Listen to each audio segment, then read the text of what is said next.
இந்த கோமாலேருந்து ஒரு மீண்டு வந்தா எப்படி இருக்கும் தெரியுமா? அந்த மாரி தான் இருந்துச்சு. 2 வாரம் தான் ஸ்கூலுக்கு போல. ஆனா கம்ப்ளீட்டா எல்லாத்தையும் மறந்துட்டேன். காலையில போம்போது பசங்க பேரெல்லாம் யோசிச்சு யோசிச்சு பார்க்குறேன். சுத்தமா ஞாபகமே வரல. அங்க போம்போது ஐடி கார்ட மறந்துட்டேன். அதுக்கப்புறம் வெயிட் பண்ணி டோர் ஓப்பன் பண்ணி தான் உள்ள போனேன்.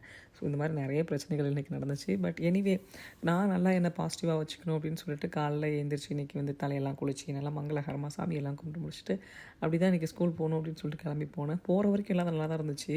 2 வாரமாக வீட்டில் அன்டைமுக்கு தூங்கி அன்டைமுக்கு எழுந்திரிச்சு பழகிருச்சா, போயிட்டு அப்படியே தூக்கமாக வந்துச்சு. இல்லை தூங்கக்கூடாது, இல்லை தூங்கக்கூடாது அப்படின்னு சொல்லிட்டு இன்றைக்கி வந்துட்டு தூங்காமல் தூக்கம் வரும்போதெல்லாம் வந்துட்டு ஒரு ரவுண்டு நடந்துக்கிட்டு அப்புறமா கொஞ்சமாக போயிட்டு காஃபி எடுத்துகிட்டு போயிருந்தேன். நம்மளோட அந்த க்ரீன் டீ மாதிரி இங்கே இம்யூனிட் பூஸ்டர் டீ அந்த மாதிரிலாம் நிறைய கிடைக்கும் இல்லையா, ஃப்ளவர் டீ அந்த மாதிரின்னு சொல்லிட்டு அந்த மாதிரிலாம் இருந்துச்சு ஸ்கூலில்.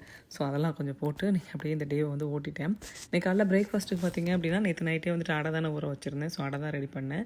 லஞ்சுக்கு பசங்க வந்துட்டு லெமன் ரைஸ் வேணும்னு கேட்டாங்க. இன்றைக்கி புதுசாக கொஞ்சம் வெங்காயம்லாம் போட்டு ரெடி பண்ணலாம், நிறைய பீனட் போட்டு வேணும் அப்படின்னு சொல்லி கேட்டிருந்தாங்க. அவங்களுக்கு பிடிச்ச மாதிரியே செஞ்சு கொடுத்தேன். லஞ்ச் எல்லாம் பேக் பண்ணியாச்சு. நானும் ரெடி ஆகிட்டு ஸ்கூலுக்கு கிளம்பிட்டேன். ஸ்கூலுக்கு போயிட்டு நடந்த அட்ராசிட்டிஸ் தான் ஃபஸ்ட்டு சொன்னேன். சரி எது எப்படி போனாலும் சரி இந்த நாள் எனக்கு நல்லா போச்சு.